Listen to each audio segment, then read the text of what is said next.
Sir তবে কিন্তু final যে এই উইকেন্ডে আমরা গড়েভাড়া লেক যাব। শুনেছি ওখানে নাকি দারুণ বার্ড ওয়াচিং হয়। একদম, সকালের টাইম, ঠান্ডা ঠান্ডা হাওয়া এবং প্রকৃতির ধাঁধা, এর চেয়ে ভালো ব্রেক কি হতে পারে?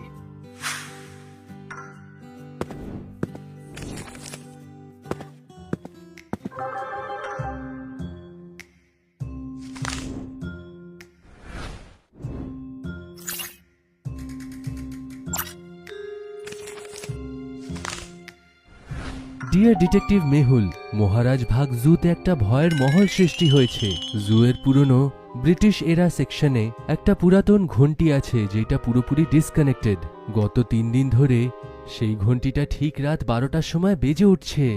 গার্ড ভয় পেয়ে সেই এরিয়াতে যাবে না বলে বলছে, এমনকি পশুরাও ব্যতিব্যস্ত। লোকেরা একে জুয়ের ভূত বলছে। এর পেছনের লজিকটা তুমি খুঁজে বের করো। নিজের থেকে বাজা ঘন্টি? স্যার মনে হচ্ছে এবারের কেসটা একটু ভুতুড়ে আছে। ভয় এবং অন্ধবিশ্বাস সেখানেই তৈরি হয় আলিয়া, যেখানে লজিক থাকে না। Interesting, very very interesting.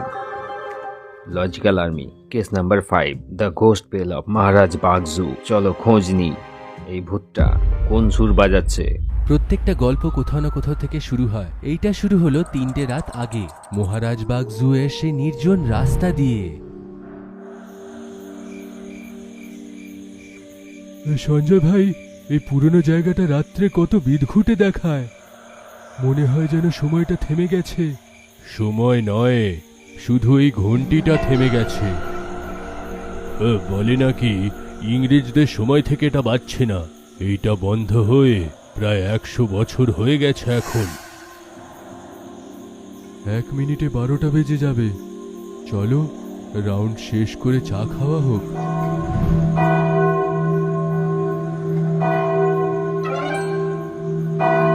Sanjay ভাই, এই আওয়াজটা কিসের ছিল? না, এটা হতে পারে না।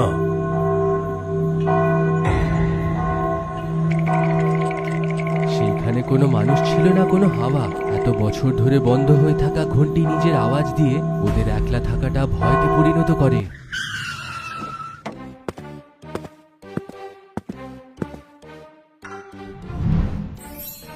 ডিটেকটিভ মেহুল, এত তাড়াতাড়ি আসার জন্য ধন্যবাদ।